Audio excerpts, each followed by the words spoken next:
নমস্কার বন্ধুরা, আশা করছি সবাই ভালো আছো। অনেকদিন চ্যানেলে কোনো ভিডিও আসেনি, কিন্তু এবার থেকে সপ্তাহে 2-3 বার ভিডিও আসবে।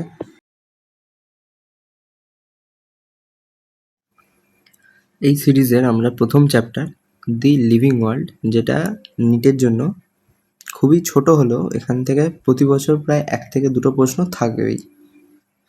তুমি এনসিইআরটির মূল পয়েন্টগুলো পড়তে পারো, আর এই নোটসটা যেটা আমি বলবো সেটা একবার দেখলে তোমার এই চ্যাপ্টারটা ভালো করে হয়ে যাবে। তো প্রথমে চলে আসবো এই চ্যাপ্টারটার নামে। কোনো চ্যাপ্টার নামই সেই চ্যাপ্টারটার পুরো বিষয়বস্তু বলে দেয়। তাহলে এই চ্যাপ্টারটার মানে কি, দি লিভিং ওয়ার্ল্ড। লিভিং মানে হচ্ছে তোমার একটা পৃথিবী।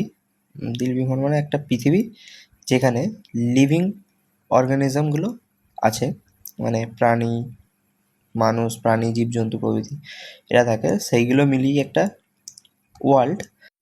এই যে আমাদের পৃথিবী, এই পৃথিবীতে অনেক ধরনের আলাদা আলাদা জীবজন্তু, স্পিসিস, সব ধরনের অনেক ধরনের কিছু মিলিয়ে হচ্ছে আমাদের ওয়ার্ল্ডটা তৈরি হয়েছে। আমাদের ওয়ার্ল্ডে তাহলে টোটাল কতগুলো স্পিসিস আছে, মানে হচ্ছে হিসাব করে বলতে গেলে কত ধরনের স্পিসিস এখন অবধি ডিসকভার হয়েছে। 1.7 মিলিয়ন থেকে 1.8 মিলিয়ন স্পিসিস, মানে একটা স্পিসিস নিয়ে হচ্ছে, যেমন হিউম্যান হচ্ছে একটা স্পিসিসের মধ্যে পড়ে হিউম্যান। আমাদের এই ভারতে প্রায় 1.5 বিলিয়ন পপুলেশন আছে, আর প্রায় গোটা পৃথিবী মিলে, মানে গোটা পৃথিবীতে হিসাব করলে প্রায় 8 বিলিয়নের কাছাকাছি। তাহলে এই যে এত বড় একটা ডাইভার্সিটি কেন এই ওয়ার্ল্ডে এক্সিস্ট করছে, সেখান থেকেই আমাদের এই বায়োলজি সাবজেক্টটি এসছে। বায়োলজি সাবজেক্টে আমরা মেনলি দুটো পার্ট পড়ি, একটা জুওলজি, একটা বোটানি। বোটানি হচ্ছে উদ্ভিদ সম্পর্কে সমস্ত ধারণা দেয়, আর জুওলজি হচ্ছে প্রাণী সম্পর্কে।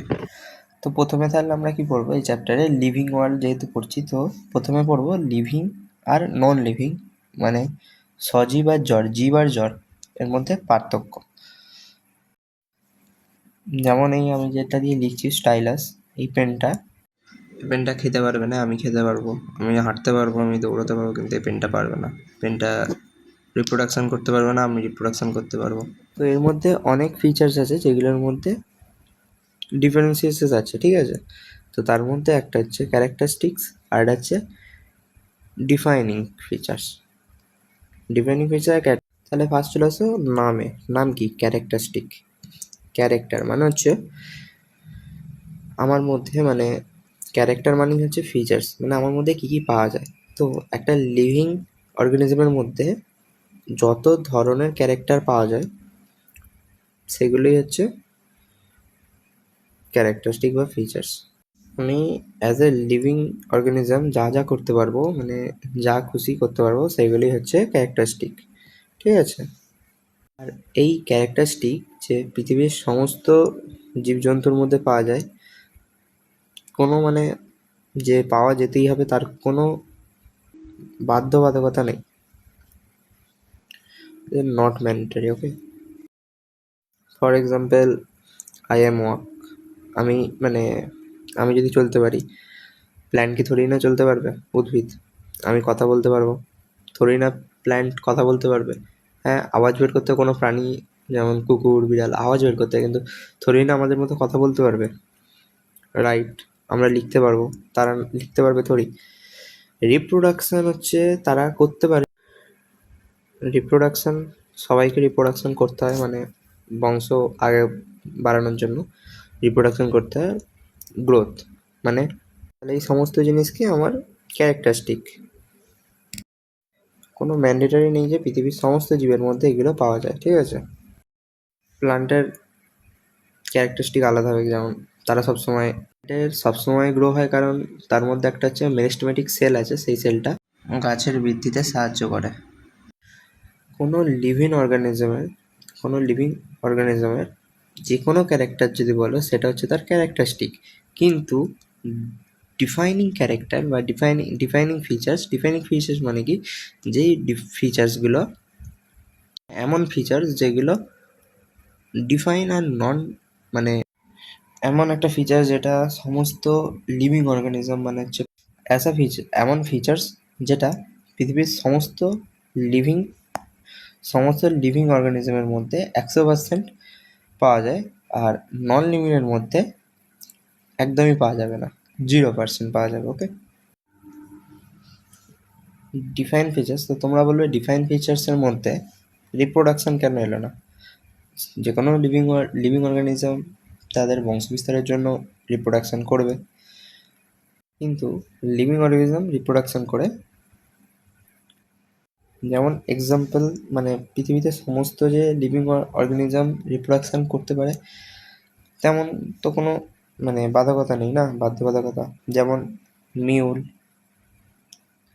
হিনি, sterile worker bee, sterile human couples not reproduce. তাহলে মিউল মানে কি? মিউল হচ্ছে মেল ডঙ্কি আর ফিমেল হর্স রিপ্রোডাকশন করে মিউল তৈরি করে। আর হিন্নিও সেম, হিন্নিতে হচ্ছে ফিমেল ডঙ্কি আর মেল হর্স রিপ্রোডাকশন করে হিন্নি তৈরি করে।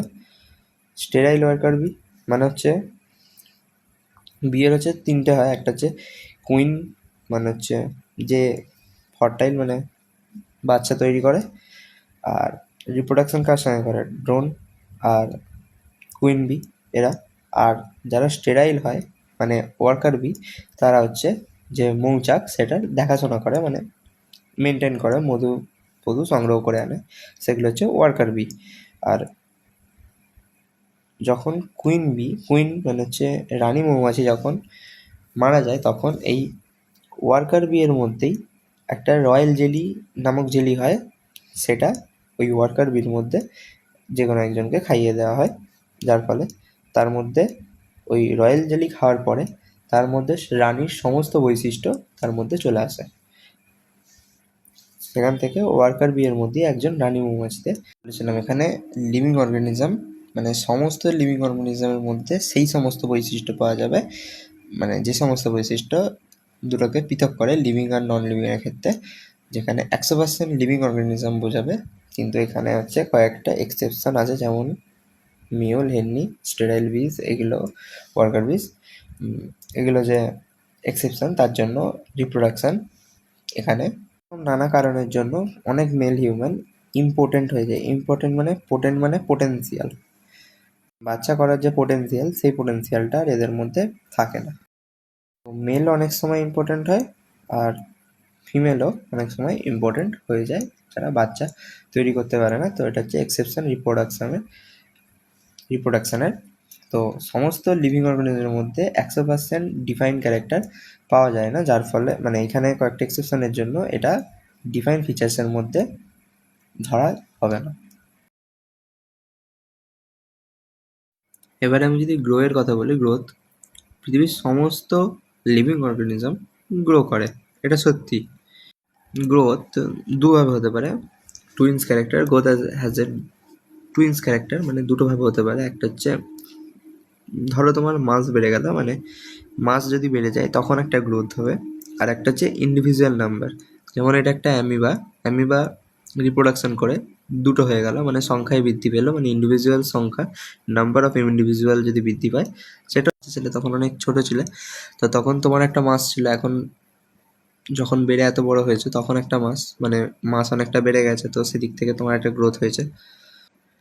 এটা সত্যি যে পৃথিবীর সমস্ত অর্গানিজমে লিভিং অর্গানিজমে গ্রো হয়, কিন্তু এই যে মাস ইনক্রিজ হচ্ছে, যেমন ধরো কোনো একটা পাহাড় বা ধরো মাঠ, সেখানে ধরো আস্তে আস্তে ধরো ধুলো জমছে, সেখানে তো একটা মাস ইনক্রিজ হচ্ছে। বা মাউন্টেনে ধরো বরফ পড়ছে, তো সেখানে বরফ মানে হচ্ছে কিছু বরফ পড়ছে, তো এর মাসটাও ইনক্রিজ হচ্ছে।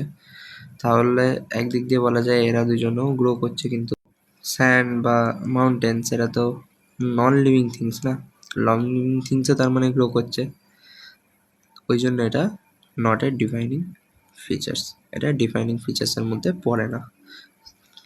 তো লিভিং অর্গানিজম মানে 100%ই তাদের মধ্যে থাকতে হবে, বা মানে এক্সেপশন থাকলে হবে না, এটা তো একটা এক্সেপশন হয়ে গেল না, সেই জন্য এখানে ধরা হয় না এই গ্রোকে। আমার একটা গাড়ি অনেক দিন ধরে একটা জায়গায় জমা হয়ে আছে, মানে ধরো আমি দেশের বাড়ি গেছি, মানে বাইরে গেছি কোথাও ঘুরতে, গাড়িটা আমার ঘরেতেই আছে, বা ধরো কোনো বাইরে রেখে গেছি কোনো একটা জায়গায়, সেখানে ধরো কোনো পাখিতে বা অন্য কোনো ধুলো পড়লো, তো সেখানে মাস ইনক্রিজ হয়েছে আমার গাড়ির, তাহলে একদিক দিয়ে নন লিভিং, ওটা তো হচ্ছে তোমার নন লিভিং থিংস, তো তারও একদিক দিয়ে গ্রো হয়েছে। সেই জন্য এটাকে ডিফাইন ফিচার্স বলা যাবে না। ডিফাইন ফিচার্স মানে সমস্ত লিভিং অর্গানিজমের মধ্যে সেইটা 100% থাকতে হবে, নন লিভিংয়ের মধ্যে 0%। তো এই গ্রোথটা এক্সেপশন, তাই এটাকে ডিফাইন ফিচার্স হিসেবে ধরা হবে না। ফিচার্সের মধ্যে কি কি পড়ে? সেলুলার অর্গানিজম মানে হচ্ছে সেল, সেলুলার থেকে সেল। সেল হচ্ছে cell is and functional unit of life. Cell থেকে তোমার পুরো বডি তৈরি হয়েছে। সেকেন্ড হচ্ছে মেটাবলিক রিয়াকশান। মেটাবলিজম মানে হচ্ছে আমাদের বডিতে হওয়া সমস্ত রিয়াকশান, কেমিক্যাল রিয়াকশান, সেটাকে মেটাবলিজম রিয়াকশান বলে। মানে হচ্ছে যে sum total of all chemical reaction in our body, আমাদের বডির মধ্যে হওয়া সমস্ত ধরনের কেমিক্যাল রিয়াকশানকেই বলা হয় মেটাবলিজম, যেটা হওয়া খুবই জরুরি, না হলে একটা লিভিং অর্গানিজম হিসেবে বলা ঠিক নয়। যার মধ্যে মেটাবলিজম আর সেল নেই, সেটাকে একটা লিভিং অর্গানিজম বলা যাবে না, কারণ তাদের তো সেল হচ্ছে লাইফ, মানে হচ্ছে সেল মানে হচ্ছে আমাদের লাইফের একটা জিনিস। সেল যদি না থাকে তাহলে লাইফ কী করে থাকবে? সেলই হচ্ছে লাইফ। তো এই নিয়ে একটা ডিবেট চলছে, মানে হচ্ছে ব্যাকটেরিয়ার মধ্যে সেল নেই, কিন্তু ব্যাকটেরিয়াকে লিভিং ধরা হবে না নন লিভিং ধরা হবে, সেই নিয়ে এখনও ডিবেট চলছে। তো থার্ড হচ্ছে কনসিয়াসনেস, মানে হচ্ছে অ্যাবিলিটি অফ সেন্স আর অ্যাবিলিটি অফ রেসপন্স। মানে সেন্স মানে কি, যেটা হচ্ছে আগে সেন্স মানে হচ্ছে আমরা সব সেন্স করবো, সেন্স করার পরেই তো একটা রেসপন্ড করবো না। যেমন মেবি ধরো গাছ আলো পাচ্ছে, মানে কি, যদি অনেক আলো পায় তাহলে কী হবে? সে সালোক সংশ্লেষ করবে, আর যদি কম আলো পায় ধরেই না সে সালোক সংশ্লেষ করবে। মানে আগে সে আলো পেলো, তারপরে সে রেসপন্ড করলো, মানে কনসিয়াসনেস, এই কনসিয়াসনেসটা থাকতে হবে। এবারে প্রথমে আসছি আমরা গ্রোথে, যেটা আমরা আগে বলে নিই, অল লিভিং অর্গানিজম গ্রো, মানে পৃথিবীর সমস্ত লিভিং অর্গানিজম গ্রো করে। আর গ্রোথের দুটো ক্যারেক্টারিস্টিক, টুইন্স ক্যারেক্টারিস্টিক, একটা হচ্ছে মাস থেকে ইনক্রিজ করবে বা ইন্ডিভিজুয়াল ইনক্রিজ হবে, যে কোনো একটা দিক থেকে ইনক্রিজ হবে। মানে একটা ব্যাকটেরিয়া থেকে দুটো ব্যাকটেরিয়া বানছে, এখানে হচ্ছে ইন্ডিভিজুয়াল ইনক্রিজ হচ্ছে। তো সেল ডিভিশন করে বা রিপ্রোডাকশান বা গ্রোথ, তিনটেই বলা যায় এটাকে, কারণ এখানে হচ্ছে রিপ্রোডাকশান করেও এটা গ্রোথ হতে পারে। মানে এটাকে যদি রিপ্রোডাকশানও বলো, রিপ্রোডাকশানও হয়ে দুটো মানে ইন্ডিভিজুয়াল নাম্বারেও ইনক্রিজ হলো, রিপ্রোডাকশান হলো এবং সেল ডিভিশনও হলো, তিনটেই হলো। এই তিনটে কথাই একই কথা। মানে যদি তুমি কোনো একটা সেলকে ধরো, এই ব্যাকটেরিয়াটা ধরো রিপ্রোডাকশান করলো, রিপ্রোডাকশান করে দুটো ডটার ব্যাকটেরিয়া তৈরি করলো, বা সেল ডিভিশন করলো, সেল ডিভিশন করে দুটো সেল তৈরি করলো, বা নাম্বার মানে ইন্ডিভিজুয়ালে যেহেতু নাম্বার বেড়েছে সেই জন্য এটা গ্রো করলো। এরা মানে পরপর inter dependent.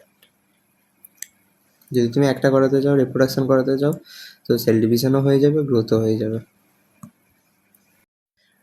In unicellular organism growth, cell division, reproduction আর মিউচুয়ালি ইনক্লুসিভ ইভেন্ট, মানে একসঙ্গেই হয়ে যায় ইন্টারডিপেন্ডেন্ট ইভেন্টস। ইনক্লুসিভ ইভেন্ট মানে হচ্ছে ইন্টারডিপেন্ডেন্ট ইভেন্ট, মানে হচ্ছে একটা করাতে যাও বাকি দুটো এমনি হয়ে যাবে।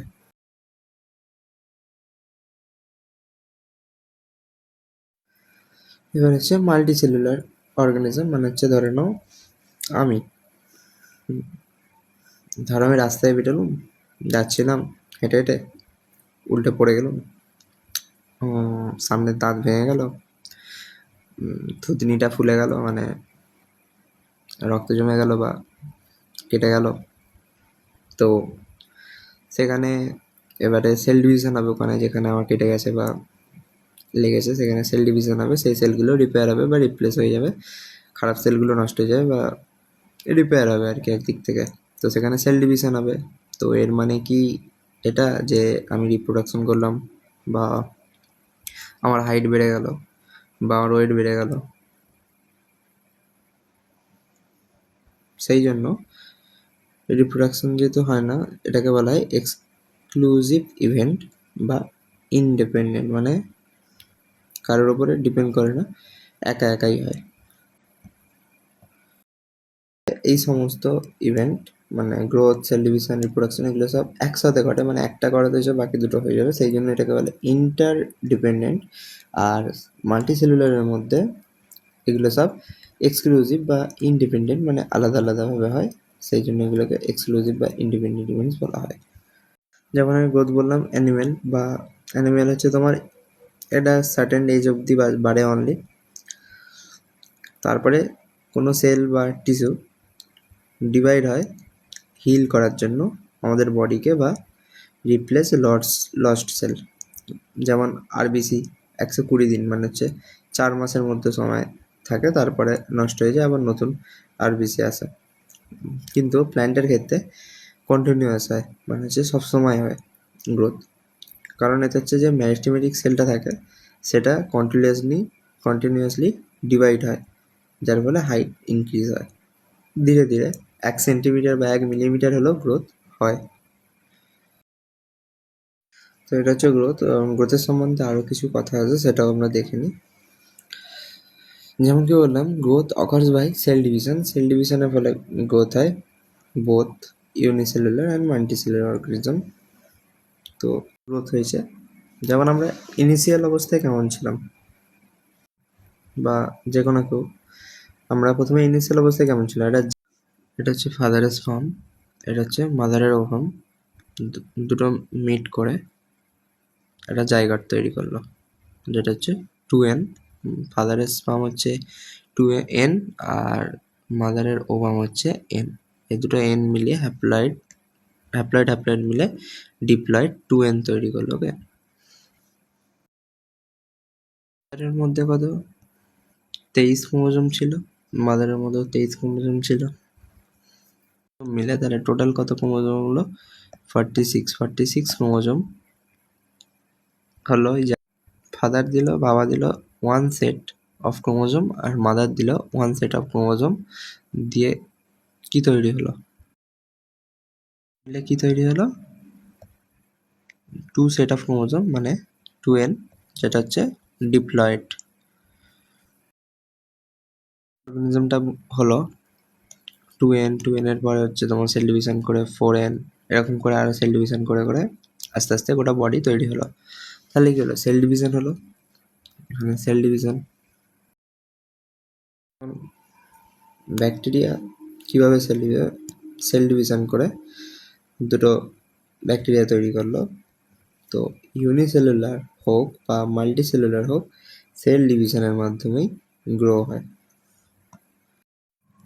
নন living things can also grow by accretion of matter on their surface. যেমন বললাম, যে কোনো নন লিভিং থিংস যেমন স্যান্ড বা মাউন্টেন, ওপর যদি ধুলো বা যেমন বরফ বা এখানে ধুলো স্যান্ড জমা হয়ে যায়, তাহলে সেখানে মাস ইনক্রিজ হয়, তো সেটাও এক ধরনের গ্রোথ। আর এই যে ধুলো বা সামথিং পদার্থ জমা, এই পদার্থ জমে যে তার মাস ইনক্রিজ হচ্ছে, এটাকে বলে অ্যাক্রিশন। ওকে, থিংসও গ্রো করছে, তো যার মানে এটা হচ্ছে একটা ডিফাইনিং ক্যারেক্টার নয়। তো non living thing also grow, but grow is not a defining features of living organism. Dead organism do not grow. কিন্তু এখানে living organism show internal growth, মানে শরীরের ভিতরে যদি গ্রোথ হয় সেল ডিভিশনের মাধ্যমে, সেইটা হচ্ছে ডিফাইনিং ফিচার্স, সেটা ডিফাইনিং ফিচার আন্ডারে পড়ে। এই ভিডিওটা এখান পর্যন্তই। পরের দিন রিপ্রোডাকশন আর বাকি এই চ্যাপ্টারে যা যা আছে সেগুলো পড়াবো, মেজর চিজ, সেগুলো পরের ভিডিওতে, পুরো ভিডিওতে পড়িয়ে দেবো।